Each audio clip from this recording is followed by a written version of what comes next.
Today we are talking about the ControlNet ComfyUI workflow for the latest Flux 2 model, the Flux Klein. This workflow supports both text-to-image and image-to-image, and it works with both 4B and 9B models. The workflow has three types of ControlNet options: pose, depth, and line art. And you can run this workflow with as low as 6 GB VRAM. So let's get started. First of all, let's download the workflow. Go to the link in the description. Scroll down a bit and click on Download. Now let's open the workflow in ComfyUI.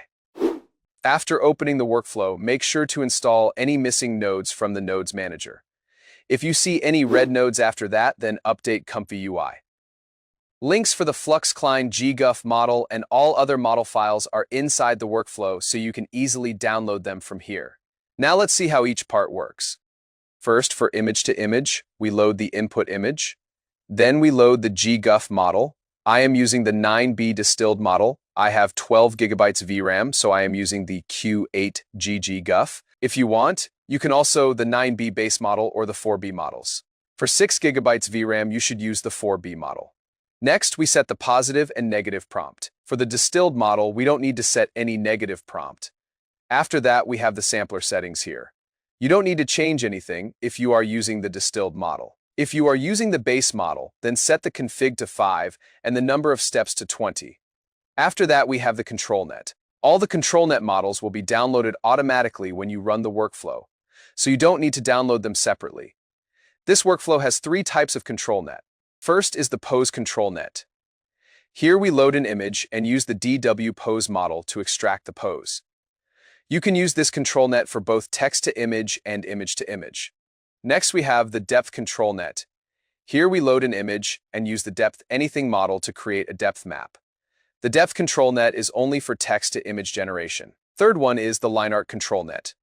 Here we use the AnyLine model to create the line art. You can select which ControlNet to use using this node. Do not disable anything other than the ControlNets. Now let's set a prompt and generate an image using the Pose ControlNet.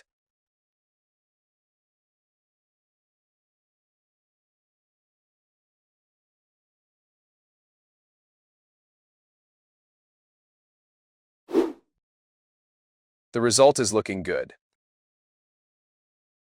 For text-to-image, all you need to do is set this node to true and set the output image size. Everything else is automatically set. Let's add a prompt and use the Depth ControlNet.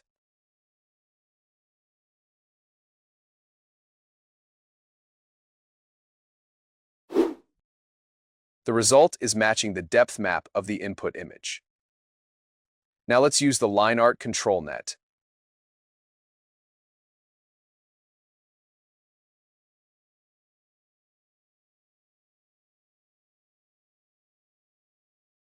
This result is also looking good. Now you know how to use ControlNet with Flux 2 Klein model. If you have any questions, feel free to comment them below, and I'll see you in the next video.